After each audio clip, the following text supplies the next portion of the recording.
श्री आदित्य हृदय स्तोत्र। ओम अस्य श्री आदित्य हृदय स्तोत्र मंत्रस्य श्री अगस्त ऋषिः अनुष्टुप् छन्दः श्री आदित्य हृदय भूतो भगवान ब्रह्मा देवता। ओम बीजं रश्मिमतिरिति शक्तिः। ओम तत्सवितुरित्यादि गायत्री कीलकम् निरस्ता शेष विघ्नतया ब्रह्म विद्या सिद्धौ सर्वत्र जय सिद्धौ च विनियोगः।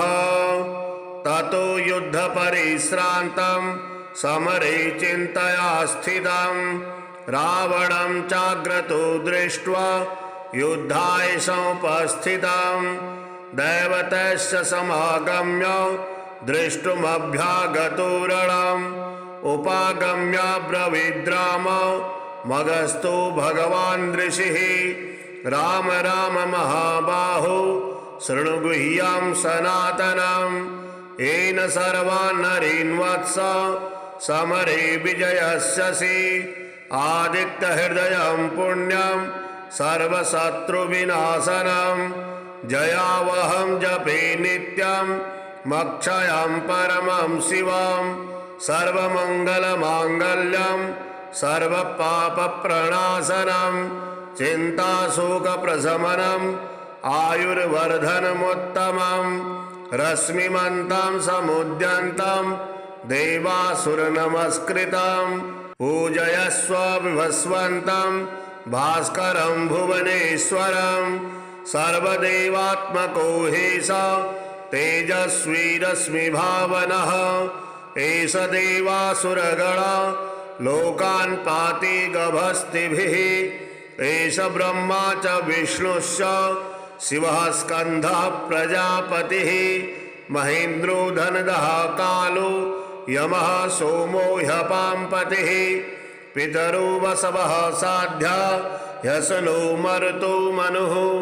वायुर्वह्नि प्रजा प्राण ऋतुकर्ता प्रभाकरः आदित्यः सविता सूर्यः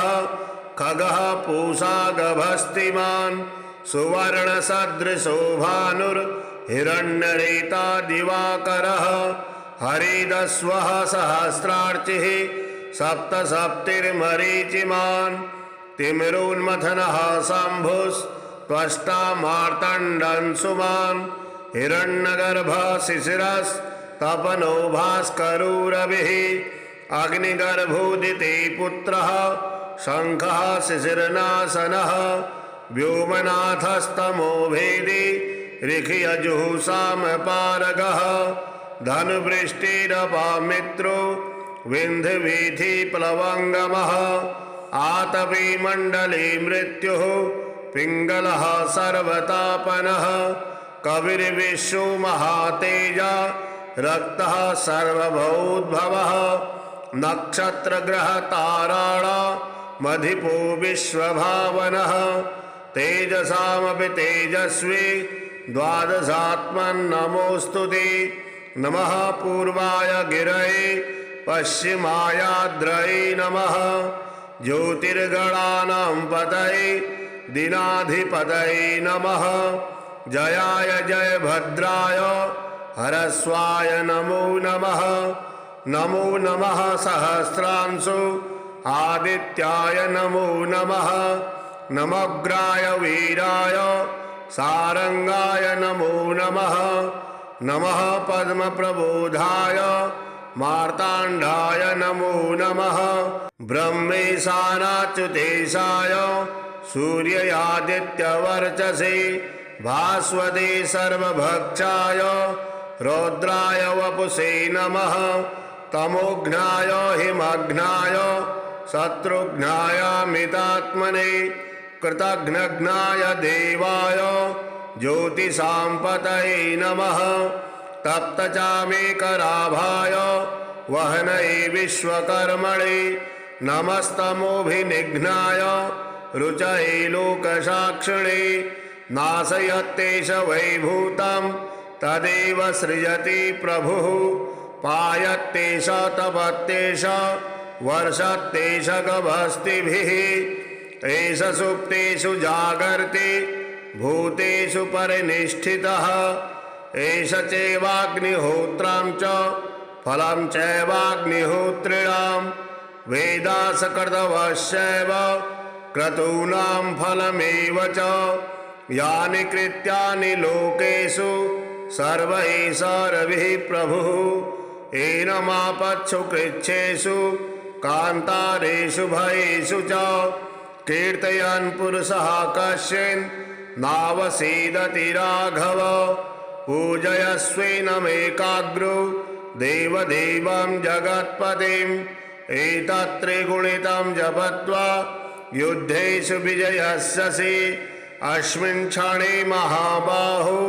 रावणं त्वं वधिष्यसि एवमुक्ता तदागस्त्यो जगाम च यथागतम् एतत् श्रुत्वा महातेजा नष्टशोको भवत्तदा धारयामास सुप्रीतो राघवः प्रयतात्मवान् आदित्यं प्रेक्ष्य जपत्वा तु परं हर्षमवाप्नुवान् तिराचम्य शुचिर्भूत्वा धनुरादाय वीर्यवान् रावणं प्रेक्ष्य हृष्टात्मा युद्धाय समुपागमत् सर्वयत्नेन महता वधे तस्य धृतोऽभवत् अथ रविर्वदन् निरीक्ष्य रामं मुदितमना परमं प्रहस्यमाणः निशिचरपतिसंशयं विदित्वा सुरगणमध्यगतो वचस्त्वरेति श्रीसूर्यनारायणस्तोत्रम् प्रातः काले च यो ब्रह्मा मध्याह्ने विष्णुरुच्यते सायंकाले च यो रुद्रस्तं सूर्यं प्रणतोऽस्म्यहं सृष्टिस्थितिलयादीनां कारणं यस्त्रिमूर्तितः जगदात्मेति यः प्रोक्तस्तं सूर्यं प्रणतोऽस्म्यहम् अंचतीत्यात्मनो लक्ष्म यस्मिन् स्पष्टं विभासते स्वयं प्रकाशरूपो यस्तं सूर्यं प्रणतोऽस्म्यहम्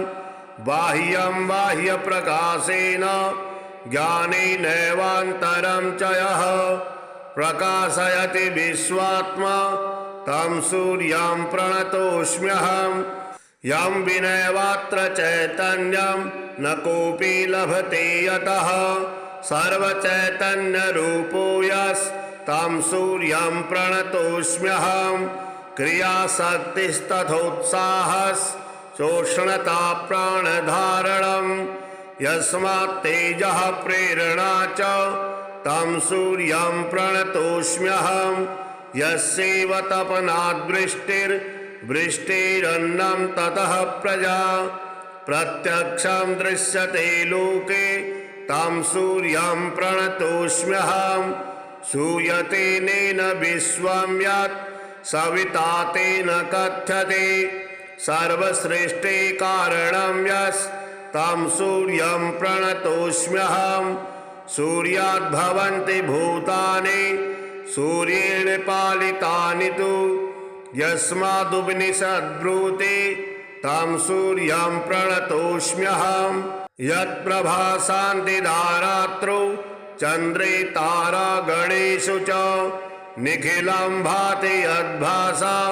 तं सूर्यं प्रणतोऽस्म्यहम् आदित्योऽसौ यतो ब्रह्मा श्रुतिर्भिर्गीयते मुहुः एवमेवाद्वयं तस्मात् तं सूर्यं प्रणतोऽस्म्यहम् मृत्युर्मामृतं यस्तु तमसो ज्योतिरुत्तमं गमयत्यसतः सच्च तं सूर्यं प्रणतोऽस्म्यहम् यौमेति स्वरन्नेति स सूर्य इति कथ्यते स्वरूपं योधि सत्येवं तं सूर्यं प्रणतोऽस्म्यहम् रज्जु सर्पस्य यज्जुर्हि सत्यरूपं यथा तथा विश्वस्य सत्त्वरूपो यस्तं सूर्यं प्रणतोऽस्म्यहम् यथैकस्मिन् द्विजच्चन्द्रत्वं तथैवाज्ञानयोगतः यस्मिन् जीवेश्वराभासतां सूर्यं प्रणतोऽस्म्यहं यथैव व्योम्नीलत्वं यथा नीरं मरुस्थले यस्मिन् माया तथा मिथ्या तं सूर्यं प्रणतोऽस्म्यहं प्रद्योतनासखद्योतो लोकबन्धुस्त्रयीतनुः इत्यादि नामधर्तायस्तं सूर्यं प्रणतोऽस्म्यहं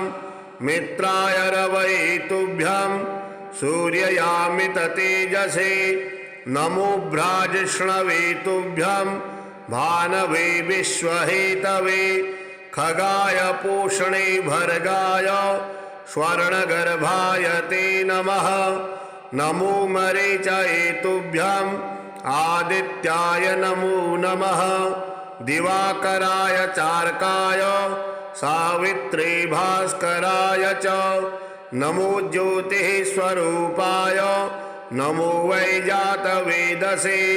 सहस्ररश्मये तुभ्यं घृणिने च नमो नमः हिरण्यमयाय दिव्याय नमो वै विश्वचक्षुषे मार्ताण्डाय नमस्तुभ्यं नमो द्युमणये निशं चैतन्याय नमस्तुभ्यं विश्वप्राणाय ते नमः नमस्ते ब्रह्मरूपाय नमस्ते कर्मसाक्षिणे नमो ज्ञानविनाशाय नमो ज्ञानप्रदाय च पाहि मा पुरतो नित्यं पृष्ठतो धस्तथोर्ध्वतः वामतः सव्यतश्चैव सर्वतः पाहि मे सदा अहं त्वं च त्वमेवाहं ब्राह्मणश्चैकरूपतः आवयोरन्तरं नास्ति चावां सच्चित् सुखात्मकौ आरोग्यमैश्वर्यमपार विद्यां सद्बुद्धिमेवं च सतां सुसंगं भक्तिं च भुक्तिं च विमुक्तभावं प्राप्नोति सूर्यस्तुतिपाठतश्च श्री आदित्यकवचम् उदयाचलमागत्य वेदरूपमनामयं तुष्टावपर्या भक्त्या वालखिल्यादिभिर्वृतां देवासुरैः सदा वन्द्यं ग्रहेश्च परिवेष्टितां ध्यायन् स्तवन् पठन् नाम यः सूर्यकवचं सदा घृणिः पातु शिरोदेशं सूर्यः फालं च पातु मे आदित्यो लोचने पातु श्रुति पातु प्रभाकरः घ्राणं पातु सदा भानुः अर्कः पातु मुखं तथा जिह्वां पातु जगन्नाथः कंठं पातु विभावसुः स्कन्धो ग्रहपतिः पातु भुजौ पातु प्रभाकरः अहस्करः पातु हस्तौ हृदयं पातु भानुमान् मध्यं च पातु सप्तास्वौ नाभिं पातु नभोमणिः द्वादशात्माकटिं पातु सविता पातु सृक्किणी उरु पातु सुरश्रेष्ठो जानुनी पातु भास्करः जङ्घे पातु च मार्ताण्डो गलं पातु द्विषाम्पतिः पादो ब्रन्धः सदा पातु मित्रोऽपि सकलं वपुः वेदत्रयात्मकः स्वामिन् नारायण जगत्पते अयातयामं तं कश्चित् वेदरूपः प्रभाकरः स्तोत्रेणानेन सन्तुष्टो वालखिल्यादिभिर्वृतः साक्षाद्वेदमयो देवो रथारूढः समागतः तां दृष्ट्वा सहसोत्थाय दण्डवत् प्रणमन् भुवि कृताञ्जलिपुटो भूत्वा सूर्यस्याग्रे स्थितस्तदा वेदमूर्तिर्महाभागो ज्ञानदृष्टिर्विचार्य च ब्रह्मणा स्थापितं पूर्वं यातयाम्य विवर्जितं सत्त्वप्रधानं शुक्लाख्यं वेदरूपमनामयं शब्द ब्रह्ममयं वेदं सत्कर्म ब्रह्मवाचकं मुनिमध्यापयामास प्रथमं सविता स्वयं तेन प्रमथदत्तेन वेदेन परमेश्वर याज्ञवल्क्यो मुनिश्रेष्ठ कृतकृत्यो भवत्तदा ऋगादि सकलान् वेदान् ज्ञातवान् सूर्यसन्निधौ इदं प्रोक्तं महापुण्यं पवित्रं पापनाशनं यः पठे शृणुयाद्वापि सर्वपापैः प्रमुच्यते वेदार्थज्ञानसम्पन्नः सूर्यलोकमवाप्नुयात्। श्री आदित्य हृदय स्तोत्र। ओम अस्य श्री आदित्य हृदय स्तोत्र मंत्रस्य श्री अगस्त ऋषिः अनुष्टुप् छन्दः श्री आदित्य हृदय भूतो भगवान ब्रह्मा देवता ओम बीजं रश्मिमतिरिति शक्तिः ओम तत्सवितुरित्यादि गायत्री कीलकं निरस्ता शेष विघ्नतया ब्रह्म विद्या सिद्धौ सर्वत्र जय सिद्धौ च विनियोगः ततो युद्ध परिश्रान्तं समरे चिन्तया स्थितं रावणं चाग्रतो दृष्ट्वा युद्धाय समुपस्थितं दैवतस्य समागम्य दृष्टुमभ्यागतो रणम् उपागम्य ब्रवीद्राम मगस्तु भगवान् ऋषिः राम राम महाबाहो शृणु गुह्यं सनातनम् येन सर्वान् नरीन् वत्स समरे विजयस्यसि आदित्य हृदयं पुण्यं सर्वशत्रुविनाशनं जयावहं जपे नित्यं मक्षयं परमं शिवं सर्वमङ्गलमाङ्गल्यं सर्वपापप्रणाशनं चिन्ताशोकप्रशमनम् आयुर्वर्धनमुत्तमं रश्मिमन्तं समुद्यन्तं देवासुरनमस्कृतं पूजयस्व विभस्वन्तं भास्करं भुवनेश्वरं सर्वदेवात्मको हि स तेजस्वी रश्मिभावनः एष देवासुरगणा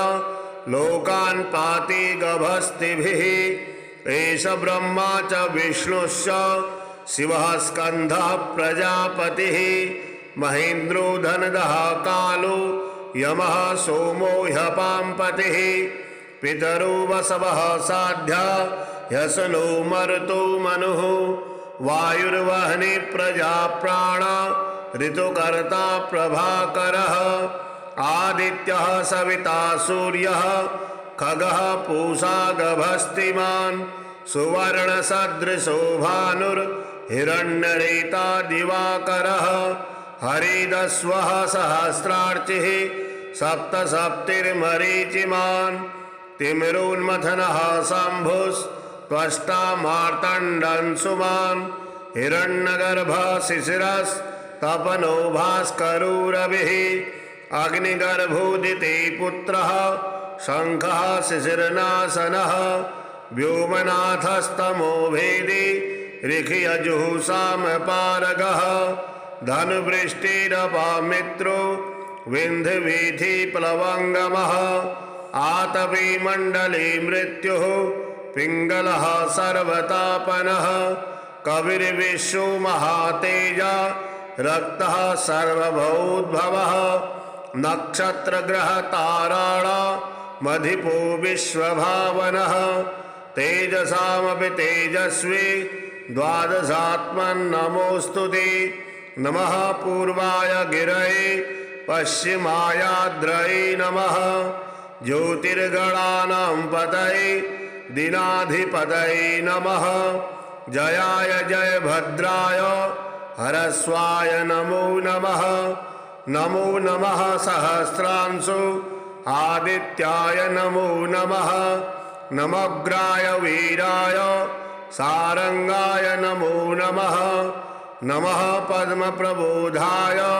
मार्ताण्डाय नमो नमः। ब्रह्मेशानाच्युतेशाय सूर्यादित्यवर्चसे भास्वते सर्वभक्षाय रौद्राय वपुषे नमः। तमोघ्नाय हिमघ्नाय शत्रुघ्नाय मितात्मने कृतघ्नघ्नाय देवाय ज्योतिषाम्पतये नमः। तप्तचामेकराभाय वहनये विश्वकर्मणे नमस्तमोभिनिघ्नाय रुचये लोकसाक्षिणे। नाशयत्येष वैभूतं तदेव सृजति प्रभुः पायत्येष तपत्येष वर्षत्येष गभस्तिभिः। एष सुप्तेषु जागर्ति भूतेषु परिनिष्ठितः। एष चैवाग्निहोत्रं च फलं चैवाग्निहोत्रिणां वेदासकृतवश्चैव क्रतूनां फलमेव च। यानि कृत्यानि लोकेषु सर्वैः सर्वैः प्रभुः एनमापत्सु कृच्छ्रेषु कान्तारेषु भयेषु च। कीर्तयन् पुरुषः कश्चिन् नावसीदति राघव पूजयस्वेनमेकाग्रो देवदेवं जगत्पतिम्। एतत्त्रिगुणितं जपत्वा युद्धेषु विजयस्यसि अस्मिन् क्षणे महाबाहो रावणं त्वं वधिष्यसि। एवमुक्ता तदागस्त्यो जगाम च यथागतम्। एतत् श्रुत्वा महातेजा नष्टशोको भवत्तदा धारयामास सुप्रीतो राघवः प्रयतात्मवान्। आदित्यं प्रेक्ष्य जपत्वा तु परं हर्षमवाप्नुवान्। तिराचम्य शुचिर्भूत्वा धनुरादाय वीर्यवान् रावणं प्रेक्ष्य हृष्टात्मा युद्धाय समुपागमत्। सर्वयत्नेन महता वधे तस्य धृतोऽभवत्। अथ रविर्वदन् निरीक्ष्य रामं मुदितमनः परमं प्रहस्यमाणः। निशिचरपतिसंशयं विदित्वा सुरगणमध्यगतो वचस्त्वरेति। श्रीसूर्यनारायणस्तोत्रम्। प्रातः काले च यो ब्रह्मा मध्याह्ने विष्णुरुच्यते सायंकाले च यो रुद्रस्तं सूर्यं प्रणतोऽस्म्यहम्। सृष्टिस्थितिलयादीनां कारणं यस्त्रिमूर्तितः जगदात्मेति यः प्रोक्तस्तं सूर्यं प्रणतोऽस्म्यहम्। अंचतीत्यात्मनो लक्ष्म यस्मिन् स्पष्टं विभासते स्वयं प्रकाशरूपो यस्तं सूर्यं प्रणतोऽस्म्यहम्। बाह्यं बाह्यप्रकाशेन ज्ञानेनैवान्तरं च यः प्रकाशयति विश्वात्मा तं सूर्यं प्रणतोऽस्म्यहम्। यं विनैवात्र चैतन्यं न कोऽपि लभते यतः सर्वचैतन्यरूपो यस्तं सूर्यं प्रणतोऽस्म्यहम्। क्रियाशक्तिस्तथोत्साहश्चोष्णता प्राणधारणं यस्मात् तेजः प्रेरणा च तं सूर्यं प्रणतोऽस्म्यहम्। यस्यैव तपनाद्वृष्टिर्वृष्टिरन्नं ततः प्रजा प्रत्यक्षं दृश्यते लोके तं सूर्यं प्रणतोऽस्म्यहम्। सूयतेनेन विश्वं यत् सविता तेन कथ्यते सर्वसृष्टे कारणं यस्तं सूर्यं प्रणतोऽस्म्यहम्। सूर्याद्भवन्ति भूतानि सूर्येण पालितानि तु यस्मादुपनिषद्ब्रूते तं सूर्यं प्रणतोऽस्म्यहम्। यत्प्रभासान्तिदारात्रौ चन्द्रे तारागणेषु च निखिलं भाति यद्भासा तं सूर्यं प्रणतोऽस्म्यहम्। आदित्योऽसौ यतो ब्रह्म सुतिर्भिर्गीयते मुहुः एवमेवाद्वयं तस्मात् तं सूर्यं प्रणतोऽस्म्यहम् मृत्युर्मामृतं यस्तु तमसो ज्योतिरुत्तमम् गमयत्यसतः सच्च तं सूर्यं प्रणतोऽस्म्यहम् यौमेति स्वरन्नेति स सूर्य इति कथ्यते स्वरूपं योधि सत्येवं तं सूर्यं प्रणतोऽस्म्यहम् रज्जु सर्पस्य यज्जुर्हि सत्यरूपं यथा तथा विश्वस्य सत्त्वरूपो यस्तं सूर्यं प्रणतोऽस्म्यहम् यथैकस्मिन् द्विजश्चन्द्रत्वं तथैक्वाज्ञानयोगतः यस्मिन् जीवेश्वराभासं सूर्यं प्रणतोऽस्म्यहम् यथैव व्योम्नीलत्वं यथा नीलं मरुस्थले यस्मिन् माया तथा मिथ्या तं सूर्यं प्रणतोऽस्म्यहम् प्रद्योतनासखद्योतो लोकबन्धुस्त्रयीतनुः इत्यादि नाम धर्तायस्तं सूर्यं प्रणतोऽस्म्यहम् मित्राय रवये तुभ्यं सूर्ययामित तेजसे नमो भ्राजिष्णवे तुभ्यं भानवे विश्वहेतवे खगाय पूषणे भर्गाय स्वर्णगर्भाय ते नमः नमो मरीचये तुभ्यम् आदित्याय नमो नमः दिवाकराय चार्काय सावित्रे भास्कराय च नमो ज्योतिः स्वरूपाय नमो वैजातवेदसे सहस्ररश्मये तुभ्यं घृणिने च नमो नमः हिरण्यमयाय दिव्याय नमो वै विश्वचक्षुषे मार्ताण्डाय नमस्तुभ्यं नमो द्युमणये निशं चैतन्याय नमस्तुभ्यं विश्वप्राणाय ते नमः नमस्ते ब्रह्मरूपाय नमस्ते कर्मसाक्षिणे नमो ज्ञानविनाशाय नमो ज्ञानप्रदाय च पाहि मा पुरतो नित्यं पृष्ठतोऽधस्तथोर्ध्वतः वामतः सव्यतश्चैव सर्वतः पाहि मे सदा अहं त्वं च त्वमेवाहं ब्राह्मणश्चैकरूपतः आवयोरन्तरं नास्ति चावां सच्चित् सुखात्मकौ आरोग्यमैश्वर्यमपार विद्यां सद्बुद्धिमेवं च सतां सुसंगं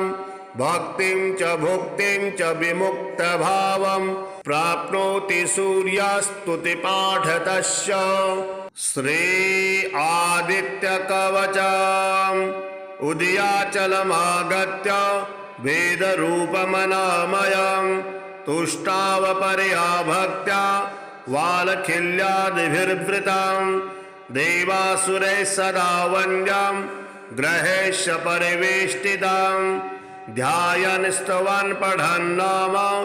यः सूर्यकवचं सदा घृणिः पातु शिरोदेशं सूर्यः फालं च पातु मे आदित्यो लोचने पातु श्रुति पातु प्रभाकरः घ्राणं पातु सदा भानुः अर्कः पातु मुखं तथा जिह्वां पातु जगन्नाथः कंठं पातु विभावसुः स्कन्धो ग्रहपतिः पातु भुजौ पातु प्रभाकरः अहस्करः पातु हस्तौ हृदयं पातु भानुमान् मध्यं च पातु सप्तास्वो नाभिं पातु नभोमणिः द्वादशात्मा कटिं पातु सविता पातु सृक्किणी उरु पातु सुरश्रेष्ठो जानुनी पातु भास्करः जङ्घे पातु च मार्ताण्डो गलं पातु द्विषाम्पतिः पादो ब्रन्धः सदा पातु मित्रोऽपि सकलं वपुः वेदत्रयात्मकः स्वामिन् नारायण जगत्पते अयातयामं तं कश्चित् वेदरूपः प्रभाकरः स्तोत्रेणानेन सन्तुष्टो वालखिल्यादिभिर्वृतः साक्षाद्वेदमयो देवो रथारूढः समागतः तान् दृष्ट्वा सहसोत्थाय दण्डवत् प्रणमन् भुवि कृताञ्जलिपुटो भूत्वा सूर्यस्याग्रे स्थितस्तदा वेदमूर्तिर्महाभागो ज्ञानदृष्टिर्विचार्य च ब्रह्मणा स्थापितं पूर्वं यातयाम्य विवर्जितं सत्त्वप्रधानं शुक्लाख्यं वेदरूपमनामयं शब्दब्रह्ममयं वेदं सत्कर्म ब्रह्मवाचकं मुनिमध्यापयामास प्रथमं सविता स्वयं तेन प्रमथतेन वेदेन परमेश्वर याज्ञवल्क्यो मुनिश्रेष्ठ कृतकृत्यो भवत्तदा ऋगादिसकलान् वेदान् ज्ञातवान् सूर्यसन्निधौ इदं प्रोक्तं महापुण्यं पवित्रं पापनाशनं यः पठे शृणुयाद्वापि सर्वपापैः प्रमुच्यते वेदार्थज्ञानसम्पन्नः सूर्यलोकमवाप्नुयात्। श्री आदित्यहृदय स्तोत्रम्। ओम अस्य श्री आदित्यहृदय स्तोत्र मंत्रस्य श्री अगस्त ऋषिः अनुष्टुप् छन्दः श्री आदित्यहृदय भूतो भगवान् ब्रह्मा देवता ओम बीजं रश्मिमतिरिति शक्तिः ओम तत्सवितुरित्यादि गायत्री कीलकं निरस्ता शेष विघ्नतया ब्रह्म विद्या सिद्धौ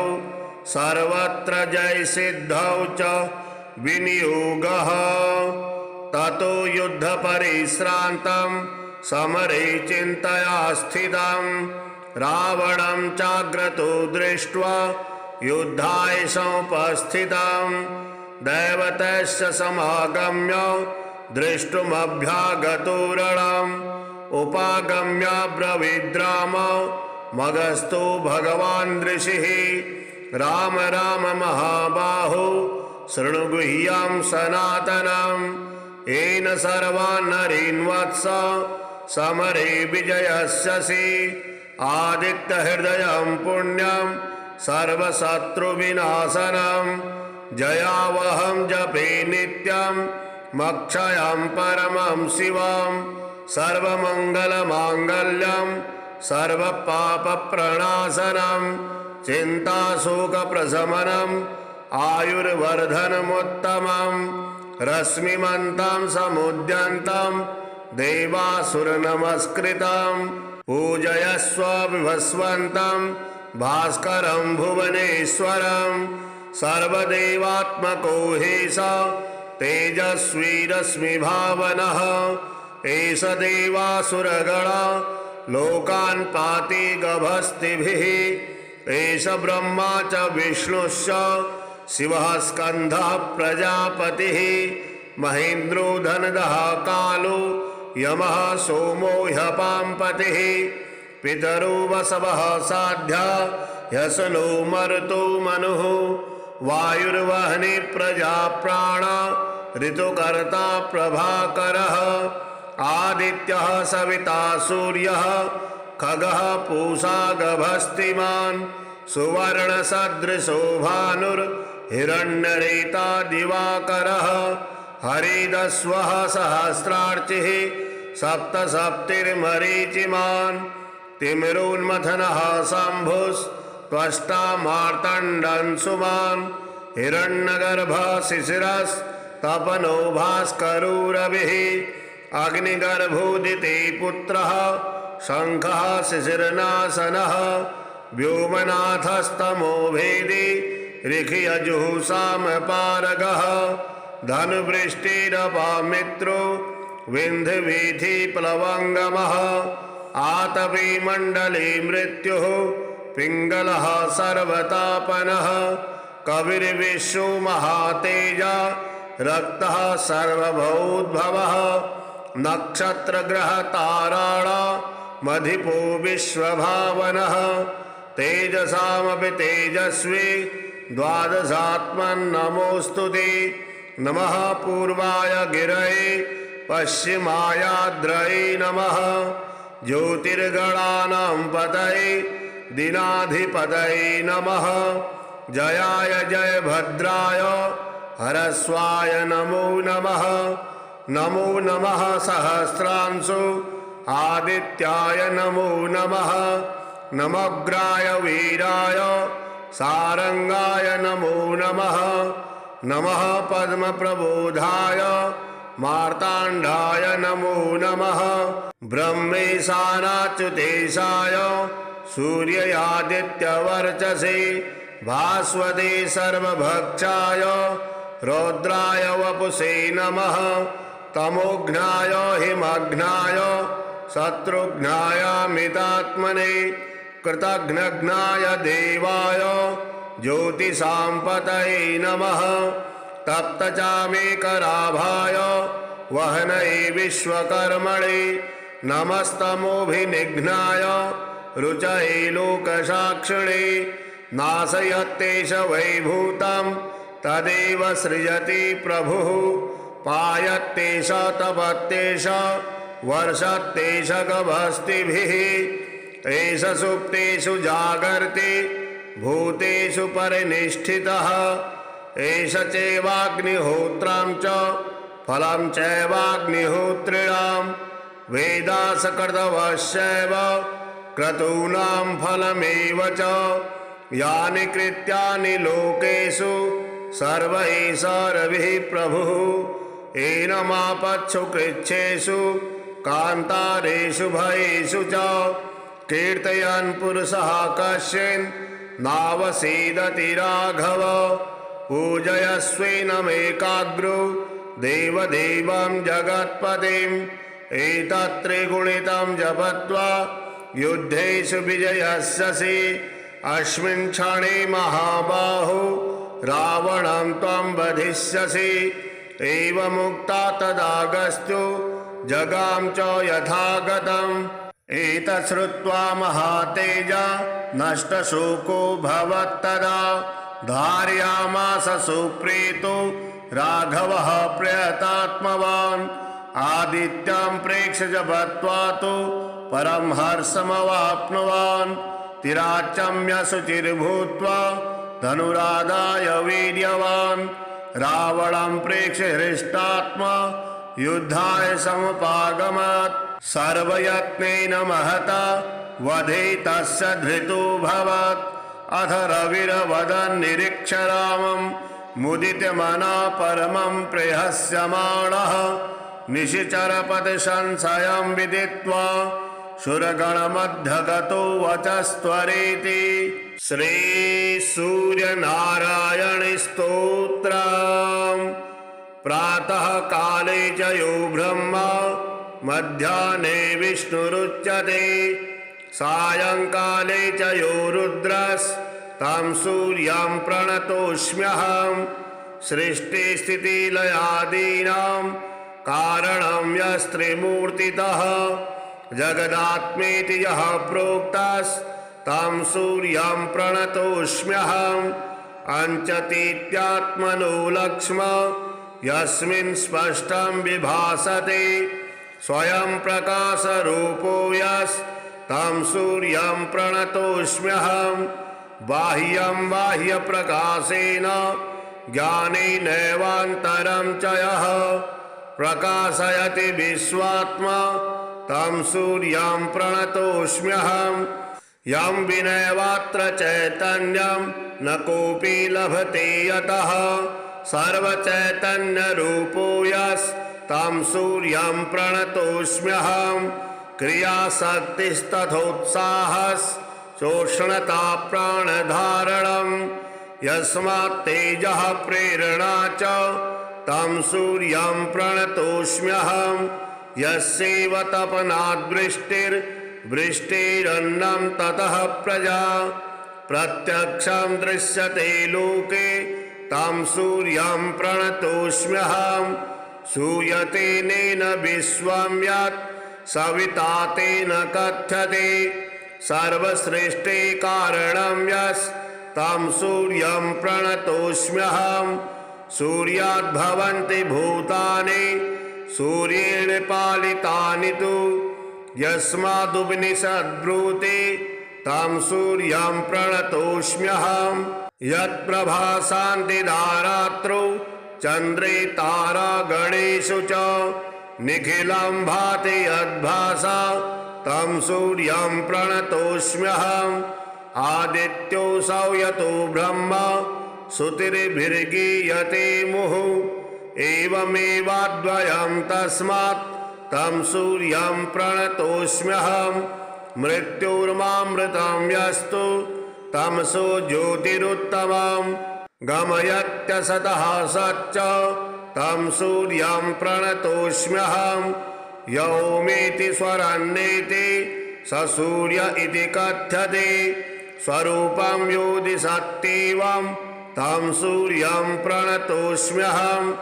रज्जु सर्पस्य यज्जुर्हि सत्यरूपं यथा तथा विश्वस्य सत्त्वरूपो यस्तं सूर्यं प्रणतोऽस्म्यहम् यथैकस्मिन् द्विजश्चन्द्रत्वं तथैक्वाज्ञानयोगतः यस्मिन् जीवेश्वराभासं सूर्यं प्रणतोऽस्म्यहम् यथैव व्योम्नीनीलत्वं यथा नीलं मरुस्थले यस्मिन् माया तथा मिथ्या तं सूर्यं प्रणतोऽस्म्यहम् प्रद्योतनासखद्योतो लोकबन्धुस्त्रयीतनुः इत्यादि नामधर्ता यस्तं सूर्यं प्रणतोऽस्म्यहम् मित्राय रवये तुभ्यं सूर्ययामित तेजसे नमो भ्राजिष्णवे तुभ्यं भानवे विश्वहेतवे खगाय पूषणे भर्गाय स्वर्णगर्भाय ते नमः नमो मरीचये तुभ्यं आदित्याय नमो नमः दिवाकराय चार्काय सावित्रे भास्कराय च नमो ज्योतिः स्वरूपाय नमो वैजातवेदसे सहस्ररश्मये तुभ्यं घृणिने च नमो नमः हिरण्यमयाय दिव्याय नमो वै विश्वचक्षुषे मार्ताण्डाय नमस्तुभ्यं नमो द्युमणये निशं चैतन्याय नमस्तुभ्यं विश्वप्राणाय ते नमः नमस्ते ब्रह्मरूपाय नमस्ते कर्मसाक्षिणे नमो ज्ञानविनाशाय नमो ज्ञानप्रदाय च पाहि मा पुरतो नित्यं पृष्ठतो धस्तथोर्ध्वतः वामतः सव्यतश्चैव सर्वतः पाहि मे सदा अहं त्वं च त्वमेवाहं ब्राह्मणश्चैकरूपतः आवयोरन्तरं नास्ति चावां सच्चित् सुखात्मकौ आरोग्यमैश्वर्यमपार विद्यां सद्बुद्धिमेवं च सतां सुसंगं भक्तिं च भुक्तिं च विमुक्तभावं प्राप्नोति सूर्यस्तुतिपाठतश्च श्री आदित्यकवचम् उदयाचलमागत्य वेदरूपमनामयं तुष्टावपरया भक्त्या वालखिल्यादिभिर्वृतं देवासुरैः सदा वन्द्यं ग्रहेश्च परिवेष्टितं ध्यायन् स्तवन् पठन् नाम यः सूर्यकवचं सदा घृणिः पातु शिरोदेशं सूर्यः फालं च पातु मे आदित्यो लोचने पातु श्रुति पातु प्रभाकरः घ्राणं पातु सदा भानुः अर्कः पातु मुखं तथा जिह्वां पातु जगन्नाथः कंठं पातु विभावसुः स्कन्धो ग्रहपतिः पातु भुजौ पातु प्रभाकरः अहस्करः पातु हस्तौ हृदयं पातु भानुमान् मध्यं च पातु सप्तास्वौ नाभिं पातु नभोमणिः द्वादशात्मा कटिं पातु सविता पातु सृक्किणी उरु पातु सुरश्रेष्ठो जानुनी पातु भास्करः जङ्घे पातु च मार्ताण्डो गलं पातु द्विषाम्पतिः पादौ ब्रन्धः सदा पातु मित्रोऽपि सकलं वपुः वेदत्रयात्मकः स्वामिन् नारायण जगत्पते अयातयामं तं कश्चित् वेदरूपः प्रभाकरः स्तोत्रेणानेन सन्तुष्टो वालखिल्यादिभिर्वृतः साक्षाद्वेदमयो देवो रथारूढः समागतः तान् दृष्ट्वा सहसोत्थाय दण्डवत् प्रणमन् भुवि कृताञ्जलिपुटो भूत्वा सूर्यस्याग्रे स्थितस्तदा वेदमूर्तिर्महाभागो ज्ञानदृष्टिर्विचार्य च ब्रह्मणा स्थापितं पूर्वं यातयाम्य विवर्जितं सत्त्वप्रधानं शुक्लाख्यं वेदरूपमनामयं शब्दब्रह्ममयं वेदं सत्कर्म ब्रह्मवाचकं मुनिमध्यापयामास प्रथमं सविता स्वयं तेन प्रमथगत्तेन वेदेन परमेश्वर याज्ञवल्क्यो मुनिश्रेष्ठ कृतकृत्यो भवत्तदा ऋगादिसकलान् वेदान् ज्ञातवान् सूर्यसन्निधौ इदं प्रोक्तं महापुण्यं पवित्रं पापनाशनं यः पठे शृणुयाद्वापि सर्वपापैः प्रमुच्यते वेदार्थज्ञानसम्पन्नः सूर्यलोकमवाप्नुयात्। श्री आदित्यहृदय स्तोत्रम्। ओम अस्य श्री आदित्यहृदय स्तोत्र मंत्रस्य श्री अगस्त ऋषिः अनुष्टुप् छन्दः श्री आदित्यहृदय भूतो भगवान् ब्रह्मा देवता ओम बीजं रश्मिमतिरिति शक्तिः ओम तत्सवितुरित्यादि गायत्री कीलकम् निरस्ता शेष विघ्नतया ब्रह्म विद्या सिद्धौ सर्वत्र जय सिद्धौ च विनियोगः ततो युद्ध परिश्रान्तं समरे चिन्तया स्थितं रावणं चाग्रतो दृष्ट्वा युद्धाय समुपस्थितं दैवतस्य समागम्य दृष्टुमभ्यागतो रणम् उपागम्य ब्रवीद्राम मगस्तु भगवान् ऋषिः राम राम महाबाहो शृणु गुह्यं सनातनम् येन सर्वान् नरीन् वत्स समरे विजयस्यसि आदित्यहृदयं पुण्यं सर्वशत्रुविनाशनं जयावहं जपे नित्यं मक्षयं परमं शिवं सर्वमङ्गलमाङ्गल्यं सर्वपापप्रणाशनं चिन्ताशोकप्रशमनम् आयुर्वर्धनमुत्तमं रश्मिमन्तं समुद्यन्तं देवासुरनमस्कृतं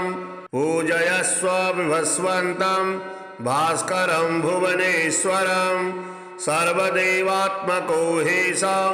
तेजस्वी रश्मिभावनः एष देवासुरगणा लोकान् पाति गभस्तिभिः एष ब्रह्मा च विष्णुश्च शिवः स्कन्धः प्रजापतिः महेन्द्रो धनदः कालो यमः सोमो ह्यपाम्पतिः पितरो वसवः साध्या ह्यसनो मरुतो मनुः वायुर्वह्नि प्रजा प्राण ऋतुकर्ता प्रभाकरः आदित्यः सविता सूर्यः खगः पूषा गभस्तिमान् सुवर्णसदृशो भानुर्हिरण्यरेता दिवाकरः हरिदस्वः सहस्रार्चिः सप्तसप्तिर्मरीचिमान् तिमिरोन्मथनः शम्भुस्त्वष्टा मार्तण्डंशुमान् हिरण्यगर्भः शिशिरस्तपनो भास्करो रविः अग्निगर्भोदिते पुत्रः शङ्खः शिशिरनाशनः व्योमनाथस्तमो भेदी ऋषियजुःसामपारगः धनुवृष्टिरपामित्रो विन्ध्यवीथिप्लवङ्गमः आतपी मण्डले मृत्युः पिङ्गलः सर्वतापनः कविर्विश्वो महातेजा रक्तः सर्वभूद्भवः नक्षत्रग्रहताराणा मधिपो विश्वभावनः तेजसामपि तेजस्वी द्वादशात्मन्नमोऽस्तु ते नमः पूर्वाय गिरये पश्चिमायाद्रये नमः ज्योतिर्गणानां पतये दीनाधिपतये नमः जयाय जयभद्राय हरस्वाय नमो नमः नमो नमः सहस्रांशु आदित्याय नमो नमः नमोग्राय वीराय सारंगाय नमो नमः नमः पद्मप्रबोधाय मार्ताण्डाय नमो नमः ब्रह्मेशानाच्युतेशाय सूर्यादित्यवर्चसे भास्वते सर्वभक्षाय रौद्राय वपुषे नमः तमोघ्नाय हिमघ्नाय शत्रुघ्नाय मितात्मने कृतघ्नघ्नाय देवाय ज्योतिषाम्पतये नमः तप्तचामेकराभाय वहनये विश्वकर्मणे नमस्तमोभिनिघ्नाय रुचये लोकसाक्षिणे नाशयत्येष वैभूतं तदेव सृजति प्रभुः पायत्येष तपत्येष वर्षत्येष गभस्तिभिः एष सुप्तेषु जागर्ति भूतेषु परिनिष्ठितः एष चैवाग्निहोत्रं च फलं चैवाग्निहोत्रिणां वेदासकृतवश्चैव क्रतूनां फलमेव च यानि कृत्यानि लोकेषु सर्वैः प्रभुः एनमापत्सु कृच्छेषु कान्तारेषु भयेषु च कीर्तयन् पुरुषः कश्चिन् नावसीदति राघव पूजयस्वेनमेकाग्रो देवदेवं जगत्पतिम् एतत्त्रिगुणितं जपत्वा युद्धेषु विजयस्यसि अस्मिन् क्षणे महाबाहो रावणं त्वं वधिष्यसि एवमुक्ता तदागस्त्यो जगाम च यथागतम् एतत् श्रुत्वा महातेजा नष्टशोको भवत्तदा धारयामास सुप्रीतो राघवः प्रयतात्मवान् आदित्यं प्रेक्ष्य जपत्वा तु परं हर्षमवाप्नुवान् तिराचम्य शुचिर्भूत्वा धनुरादाय वीर्यवान् रावणं प्रेक्ष्य हृष्टात्मा युद्धाय समुपागमत् सर्वयत्नेन महता वधे तस्य धृतोऽभवत् अथ रविर्वदन् निरीक्ष्य रामं मुदितमनः परमं प्रहस्यमाणः निशिचरपतिसंशयं विदित्वा सुरगणमध्यगतो वचस्त्वरेति श्रीसूर्यनारायणस्तोत्रम् प्रातः काले च यो ब्रह्मा मध्याह्ने विष्णुरुच्यते सायंकाले च यो रुद्रस्तं सूर्यं प्रणतोऽस्म्यहम् सृष्टिस्थितिलयादीनां कारणं यस्त्रिमूर्तितः जगदात्मेति यः प्रोक्तस्तं सूर्यं प्रणतोऽस्म्यहम् अंचतीत्यात्मनो लक्ष्म यस्मिन् स्पष्टं विभासते स्वयं प्रकाशरूपो यस्तं सूर्यं प्रणतोऽस्म्यहम् बाह्यं बाह्यप्रकाशेन ज्ञानेनैवान्तरं च यः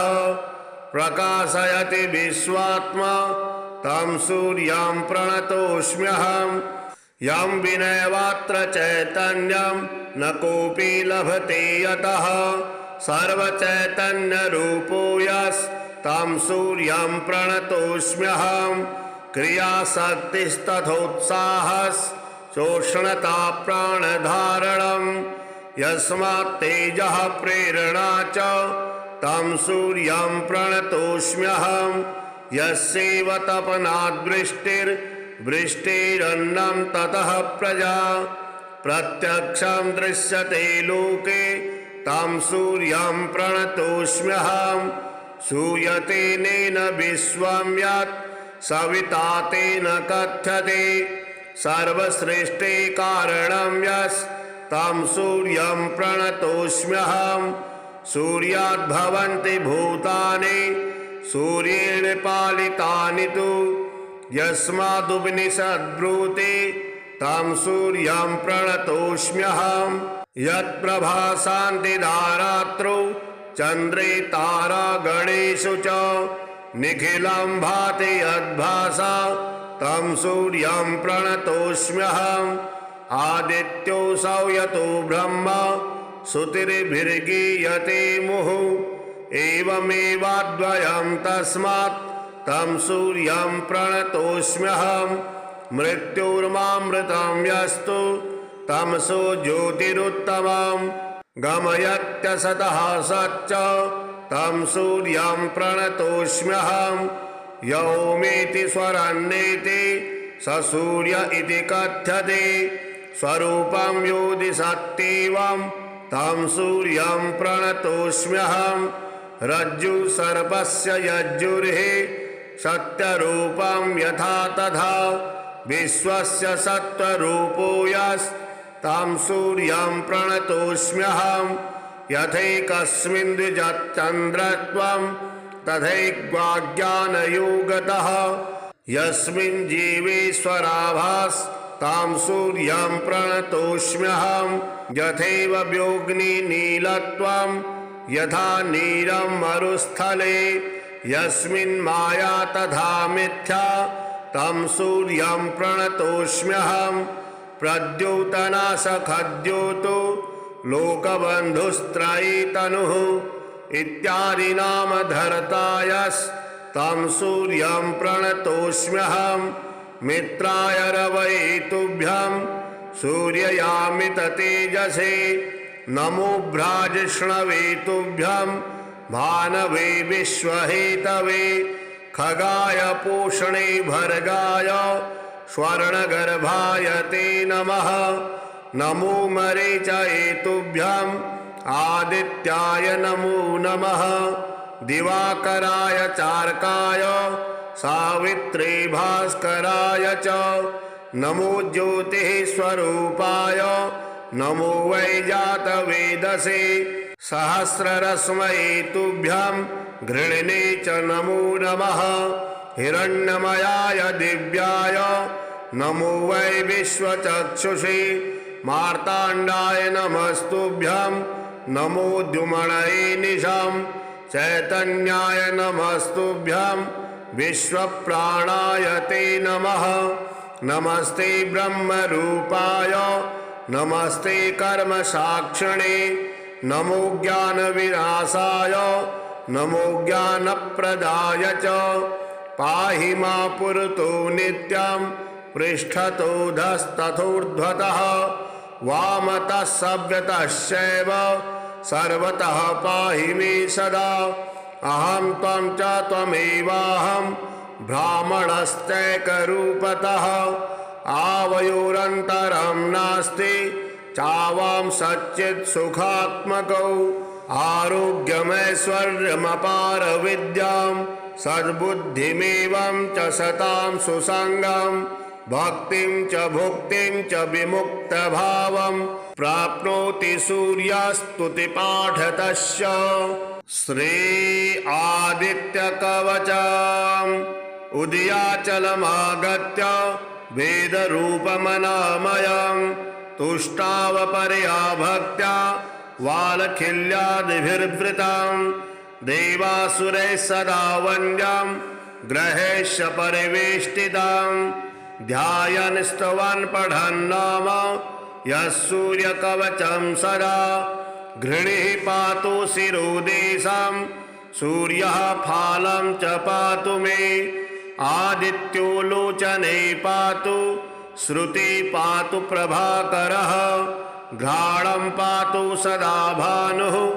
अर्कः पातु मुखं तथा जिह्वां पातु जगन्नाथः कंठं पातु विभावसुः स्कन्धो ग्रहपतिः पातु भुजौ पातु प्रभाकरः अहस्करः पातु हस्तौ हृदयं पातु भानुमान् मध्यं च पातु सप्तास्वो नाभिं पातु नभोमणिः द्वादशात्माकटिं पातु सविता पातु सृक्किणी उरु पातु सुरश्रेष्ठो जानुनी पातु भास्करः जङ्घे पातु च मार्ताण्डो गलं पातु द्विषाम्पतिः पादो ब्रन्धः सदा पातु मित्रोऽपि सकलं वपुः वेदत्रयात्मकः स्वामिन् नारायण जगत्पते अयातयामं तं कश्चित् वेदरूपः प्रभाकरः स्तोत्रेणानेन सन्तुष्टो वालखिल्यादिभिर्वृतः साक्षाद्वेदमयो देवो रथारूढः समागतः तान् दृष्ट्वा सहसोत्थाय दण्डवत् प्रणमन् भुवि कृताञ्जलिपुटो भूत्वा सूर्यस्याग्रे स्थितस्तदा वेदमूर्तिर्महाभागो ज्ञानदृष्टिर्विचार्य च ब्रह्मणा स्थापितं पूर्वं यातयाम्य विवर्जितं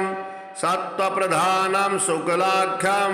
वेदरूपमनामयं शब्दब्रह्ममयं वेदं सत्कर्म ब्रह्मवाचकं मुनिमध्यापयामास प्रथमं सविता स्वयं तेन प्रमथदत्तेन वेदेन परमेश्वर याज्ञवल्क्यो मुनिश्रेष्ठ कृतकृत्यो भवत्तदा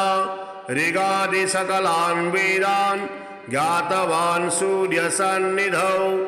इदं प्रोक्तं महापुण्यं पवित्रं पापनाशनं यः पठे शृणुयाद्वापि